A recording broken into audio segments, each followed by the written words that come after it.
네, 어느덧 3월 중반으로 접어들었습니다.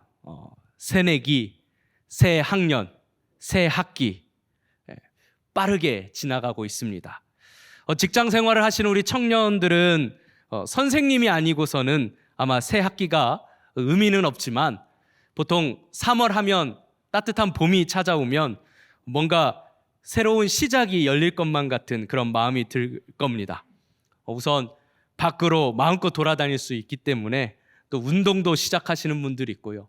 뭔가 새로운 마음으로 뭔가 새롭게 시작되는 그런 분위기가 연출이 될 수도 있을 것 같습니다. 어쨌든 다들 열심히 살아보려고 애쓰는 3월입니다. 시간이 좀 많이 지났는데 처음 첫 학기를 시작하시면서 3월을 시작하시면서 계획했던 그 마음가짐대로 잘 유지가 되고 계십니까? 아마 시간이 점점 지나면 지날수록 처음 가졌던 그 마음과 달리 계획했던 대로 되지 않는 것을 경험하게 되실 겁니다. 게을러지면서 나태해지기도 하고 뭔가 왠지 모르겠는데 열심히 떨어진 것 같아서 답답하기도 하고 또 해놓은 거 없이 시간만 흘러버린 것 같아서 속상하기도 하고 그런 자신에게 실망하기도 하고 조금 있으면 우리 대학부 여러분들은 시험에 과제 제출까지 밀려오면 아마 후회한다고요. 미리 해놓을 걸 이런 마음으로 사람이 그렇습니다. 다들 계획한 대로 처음 시작한 그 텐션 그대로 유지한다면 아마 다 자기 분야에서 대단한 성공을 이루셨을 것입니다. 그런데 신앙생활도 마찬가지입니다. 신앙생활도요, 사이클이 있습니다. 처음 뜨거울 때 시작할 때는 대단한 결심을 가지고 시작합니다. 그때는 뜨거워요. 그런데 시간이 지나면 지날수록 그 뜨거웠던 그 열심은 점점 과거형이 됩니다. 시간이 지나면서 점점 해이해지기 시작합니다. 뭔가 루즈해져요. 느슨해집니다. 예전만 못해요. 점점 교회와 멀어지기도 합니다. 그리고 교회 가는 발걸음이 경쾌하기보다는 무겁고 예전만 못해요. 목장 모임을 모여도 예전처럼 재미있지가 않습니다. 심지어는 그렇게 떠나버리는 경우도 생겨나게 됩니다. 언제 그렇게 뜨겁고 열심히 했었냐는 듯이 열심이었던 신앙이 과거의 전설 같은 이야기로 남습니다. 도대체 왜 그럴까요? 그것은 영적 교만에 빠지게 되면 그렇습니다. 영적 교만이라는 것이 자기가 스스로 나는 영적으로 성숙했어, 나는 영적으로 깊어졌어 라는 어떤 그런 착각을 이야기하는 것이 아닙니다. 영적 교만은 무엇이냐면요, 다 해봤는데 별거 없어 라는 마음이 드는 순간입니다. 내가 뜨겁게 신앙생활 해봤는데 별거 없었어. 그리고 이젠 지쳤어. 나도 열심히 해봤어. 그런 마음이 찾아올 때, 그때가 바로 영적 교만이 시작되는 순간입니다. 그런 분들은 자기 자신에게 다시 한번 질문해 보아야 합니다. 과연 내가 해야 할 것을 한 것일까? 그리고 내가 하나님께서 맡겨주신 일을 한 것인가? 아니면 내 열심으로 한 것인가? 하나님께서 우리에게 맡겨주신 일이라면 그건 반짝 열심히 하고 끝나버리는, 더 이상 이제는 하지 않아도 되는 일이 아니었을 것입니다. 하나님께서 우리에게 시키시고 맡겨주신 일이라면 아마 우리가 주님 앞에 갈 때까지 아마 그 일을 계속 하고 있었어야 할 것입니다. 그런데 우리가 멈춰 있는 상태, 나도 열심히 해봤지만 별거 없었어. 그리고 이렇게 신앙생활 하니까 그저 이 정도만 해도 되더라. 그게 바로 영적 교만의 상태에 빠졌다는 것입니다. 예전에는 교회밖에 몰랐고 교회에 열심이었던 내가 점점 느슨해져 갑니다. 그런데 그 느슨해진 틈에 반드시 찾아오는 것이 있습니다. 그것이 무엇이냐면 세상이 가까워져 옵니다. 잠깐 세상에 기웃했는데 재미있는 새로운 자극이 나에게 주어지는 거예요. 심지어 어떤 사람들은 이런 새로운 자극 때문에 다른 교회로 옮겨보기도 합니다. 그렇게 세상에 점점 물들어갑니다. 그리고 세상이 재미있어요. 그때가 되면 실제로도 신앙생활 하는데 편해집니다. 교회밖에 모르고 교회에만 열심이었는데 세상을 알고 나니까 교회에 그 정도까지 열심 가질 필요 없었고 적당히 하고 세상에 나가보니 세상에도 즐길 거리가 많이 있었다는 것이죠. 그때가 되면 내가 왜 그렇게까지 했었나 싶습니다. 이 정도만 해도 되는데 그렇게 점점 신앙이 둔감해져 가는 것입니다. 전에는 주님만 사랑했고 주님만으로도 만족할 수 있었는데 세상을 맛보고 나니 그땐 내가 어려서 그랬던 것 같습니다. 시편 115편 4절부터 8절까지 말씀을 보면 이런 말씀이 있습니다. 그들의 우상들은 은과 금이요 사람이 손으로 만든 것이라.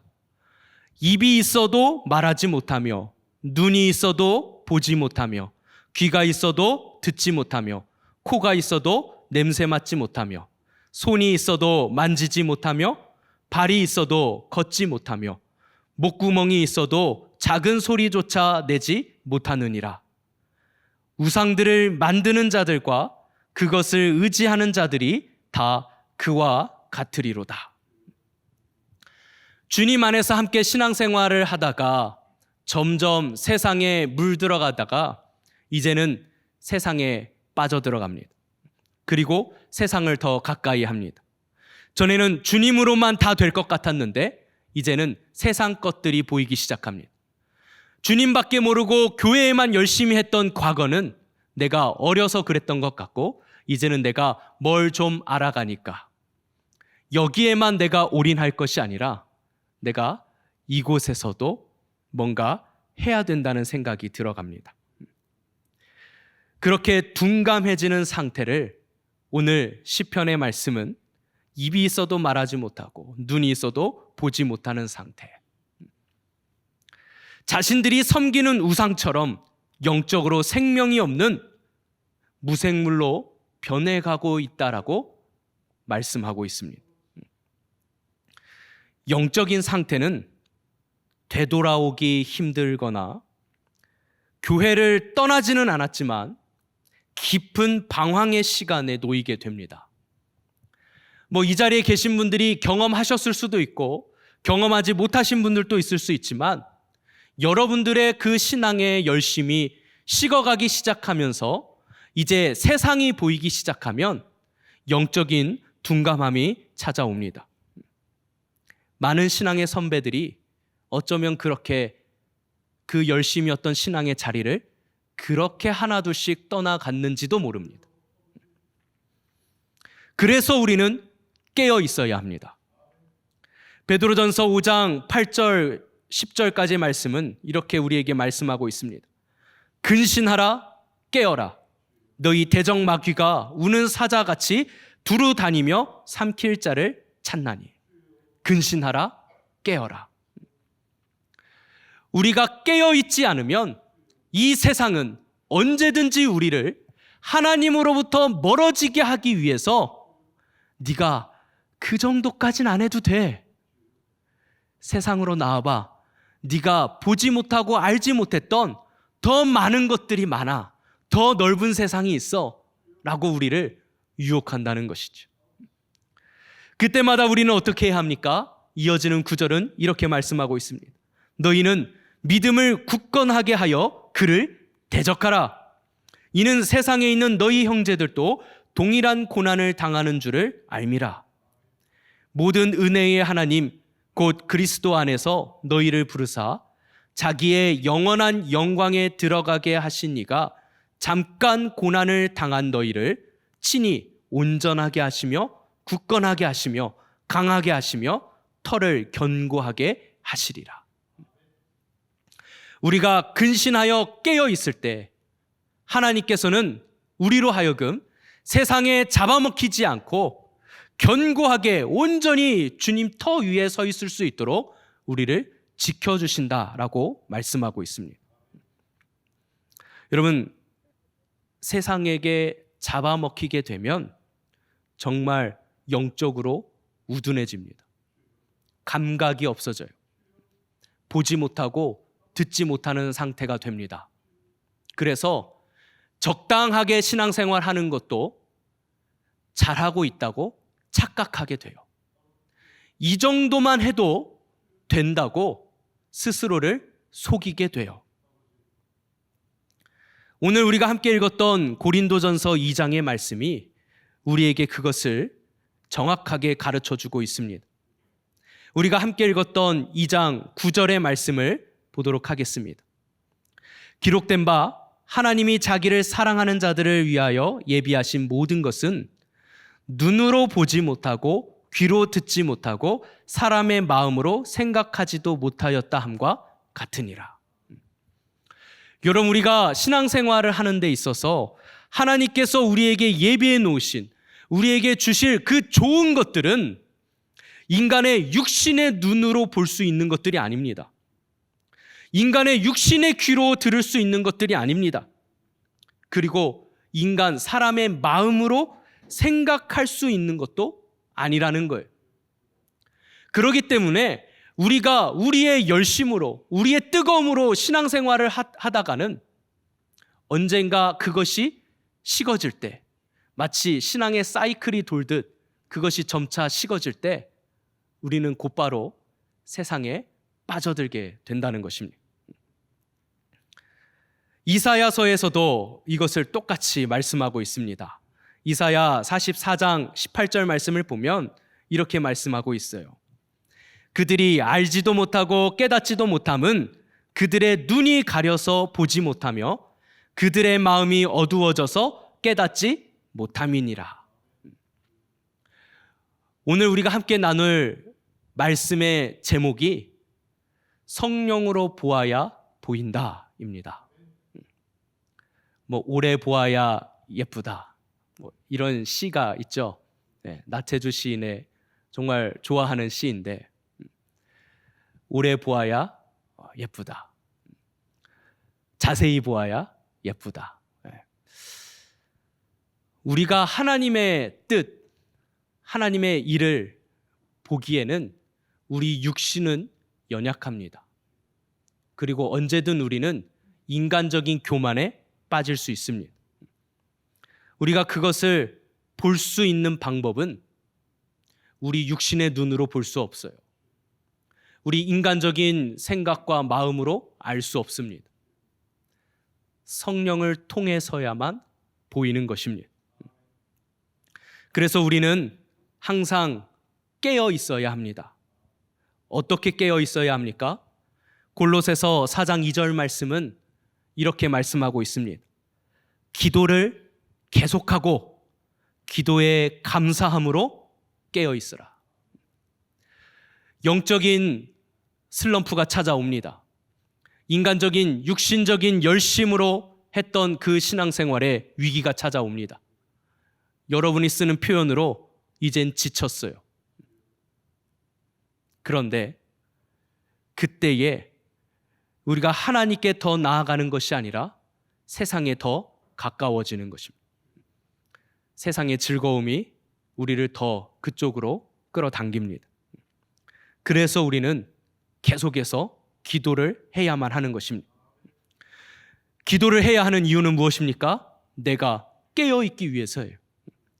오늘 이 기도의 자리에 우리가 나와 있는 이유도 깨어있기 위한 몸부림이라고 생각합니다. 피곤한 시간이에요.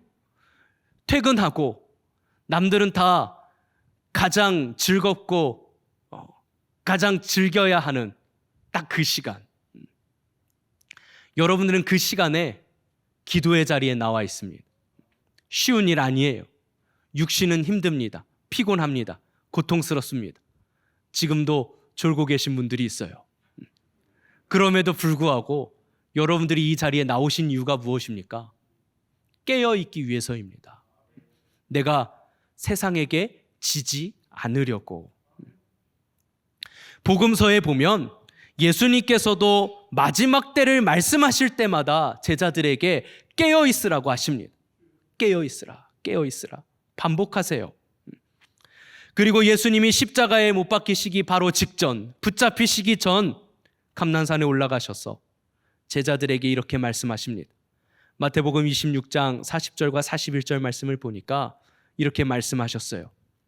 제자들에게 오사 그 자는 것을 보시고 베드로에게 말씀하시되 너희가 나와 함께 1시간도 이렇게 깨어 있을 수 없더냐.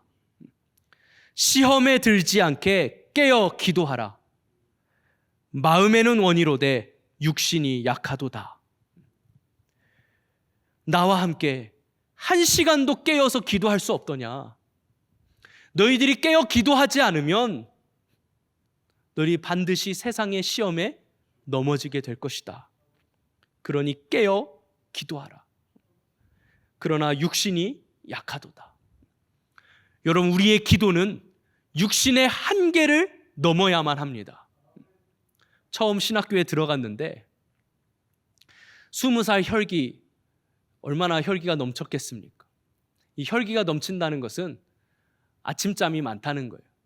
저녁 때까지는 에너지가 넘쳐서 잠이 안 와요. 그런데 이 잠이 안 오다 보니까 이 잠자는 시간이 미뤄지는 거죠. 그리고 새벽에 아침잠이 많아져요. 처음에 신학교에 딱 들어갔는데 이 1학년, 이 1년은 기숙사가 의무예요. 그리고 기숙사가 의무인데 새벽 예배를 꼭 나가야 되고요. 3번 이상 결석하면 기숙사에서 퇴사해요. 근데 기숙사에서 퇴사하면은 학교에서 잘려요. 그러니까 이 새벽에 무조건 가야 돼요. 처음 딱 들어갔는데 입학이 3월부터지만 사실 이제 겨울 훨씬 전에 이제 기숙사에 들어가거든요. 눈이 소복히 쌓였는데 그 눈이 소복히 쌓여 있는 그 길을 마치 그 일개미들이 줄지어서 가는 것 마냥 좀비들처럼 잠이 다 덜 깼어요. 성경책을 들고 다 이러고 가는 거예요. 그때 딱 이렇게 생각했습니다. 아, 나는 이 길을 못 간다. 야, 이걸 어떻게 새벽마다 이거를 어떻게 매일 이걸 어떻게 하냐 이거를. 야, 이거 목사가 되는 건 성경 공부하고 설교만 잘하면 되는 줄 알았는데 야, 이거부터 안 되겠다 싶은 마음이 확 드는 거예요. 그래서 이걸 계속 해야 되나? 나 진짜 평생 이걸 할 수 있을까? 저희 아버지가 저를 뜯어 말겼어요. 너는 목사하면 안 된다. 왜냐하면 넌 아침에 엄마가 깨워주고 엄마랑 싸워야 학교 가잖아. 근데 네가 무슨 목사를 한다 그러냐. 그렇게 말리셨어요. 그런데 이 육신을 이긴다는 게 불가능할 줄 알았습니다. 난 과연 할 수 있을까? 그리고 하면서 점점 이런 마음이 생겼어요. 나는 나중에 담임 목사 되면 새벽 예배는 없앨 거야. 그런데요, 시간이 지나니까 이 육신을 이길 수 있는 시간이 찾아오더라고. 스스로 눈이 떠지는 그 시간이 찾아오더라고요. 여러분, 기도는 내가 의지적으로 내 육신을 이겨야만 합니다. 깨어있으라는 이 명령은 우리가 우리의 의지로 스스로 이겨내야 하기 때문에 예수님께서 우리에게 명령하신 것입니다. 여러분, 신앙이 둔감해지면 나타나는 현상이 있습니다. 그게 무엇이냐면 세상이 더 가까이 와 닿기 시작한다는 것. 더 이상 교회가 재미있지 않아요. 이제는 질려요. 다 해본 거고 다 아는 거예요. 맨날 하는 거 똑같아요. 루틴해요. 이때쯤이면 수련회 하고 이때쯤이면 뭐 하고 이때쯤이면 뭐 하고 그저 그냥 쳇바퀴 돌듯이. 그리고 만나는 사람도 다 그 사람이에요. 맨날 얘네들하고 심지어 30년을 같이 친구로 지내는 교회 친구들도 있어요. 그러니 점점 지루해지는 것입니다. 교회와는 멀어지고 세상 친구들과 직장 동료들과 더 자주 만나게 됩니다. 우리는 그럴수록 계속 기도로 성령님을 구해야만 합니다. 오늘 본문 2장 10절 말씀을 보면 이렇게 기록하고 있습니다. 오직 하나님이 성령으로 이것을 우리에게 보이셨으니 성령은 모든 것 곧 하나님의 깊은 것까지도 통달하시느니라. 오직 성령 하나님만이 나의 영적 교만을 깨뜨리고 가려진 눈을 뜨게 하십니다. 그리고 보게 하십니다. 누가복음 4장 18절부터 19절 말씀에서 예수님께서 이렇게 말씀하셨습니다. 주의 성령이 내게 임하셨으니 이는 가난한 자에게 복음을 전하게 하시려고 내게 기름을 부으시고 나를 보내사 포로된 자에게 자유를, 눈먼 자에게 다시 보게 함을, 전파하며 눌린 자를 자유롭게 하고 주의 은혜의 해를 전파하게 하려 하심이라 하였더라. 포로된 자에게 자유를, 눈먼 자에게 다시 보게 함을. 성령님께서 임하시면 모든 것을 다 보게 하십니다. 뭘 보게 하십니까? 하나님의 말씀이 보이게 하세요. 그리고 그 말씀에 비추어 나의 영적 상태를 보게 하십니다. 또한 그 말씀을 통해서 세상의 그릇됨을 보게 하십니다. 그래서 나를 지켜 새 속에 물들지 않도록 지켜주십니다. 나의 마음과 생각을 지켜주시는 거예요. 오늘 우리의 함께 읽었던 본문의 말씀에서도 이것을 기록하고 있습니다. 13절부터 14절까지 말씀을 보면 이렇게 기록되어 있어요.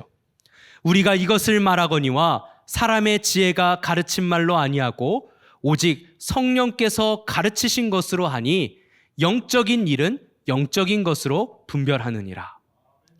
육에 속한 사람은 하나님의 성령의 일들을 받지 아니하나니 이는 그것들이 그에게는 어리석게 보이며 또 그는 그것들을 알 수도 없나니 그러한 일은 영적으로 분별되기 때문이라. 여러분, 우리가 가장 경계해야 되는 것은 무엇입니까? 나의 신앙 상태에 대해서 둔감해지는 것을 우리는 경계해야 합니다. 우리는 내가 둔감해지는 것을 해결 방안을 엉뚱한 곳에서 찾으려고 합니다. 엉뚱한 곳에 책임을 전가해요. 다른 것으로 핑계를 삼습니다.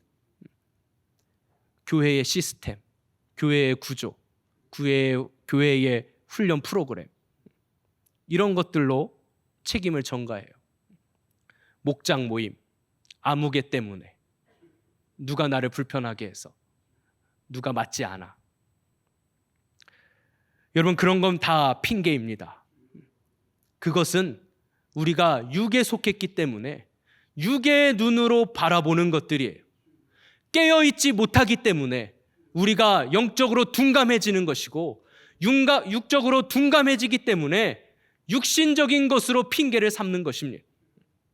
그래서 우리는 영적인 눈을 떠야만 합니다. 그것이 우리가 깨어있는 것입니다. 어떻게 깨어있습니까?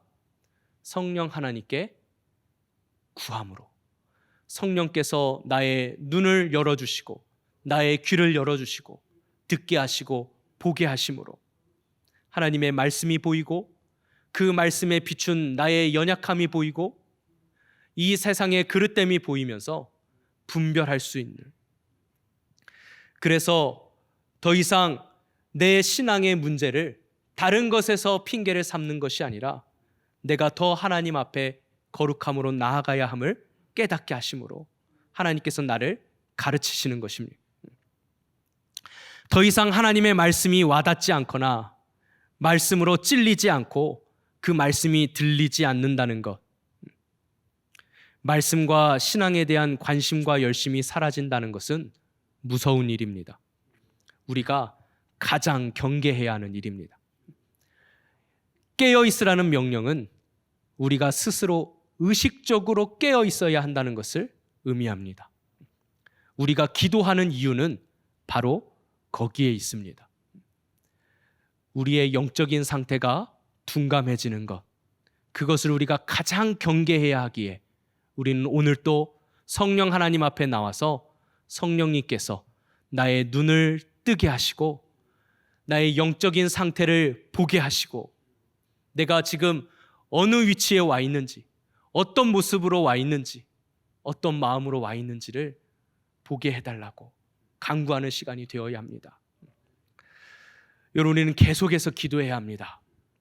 계속해서 성령님께 구해야 합니다. 내가 육적으로 타락하지 아니하고 영적으로 깨어 있을 수 있도록. 하나님의 일은 영적인 일이니 내가 그 영적인 것들을 분별할 수 있도록 하나님께서 인도해 달라고 우리는 계속 기도하고 구해야만 합니다.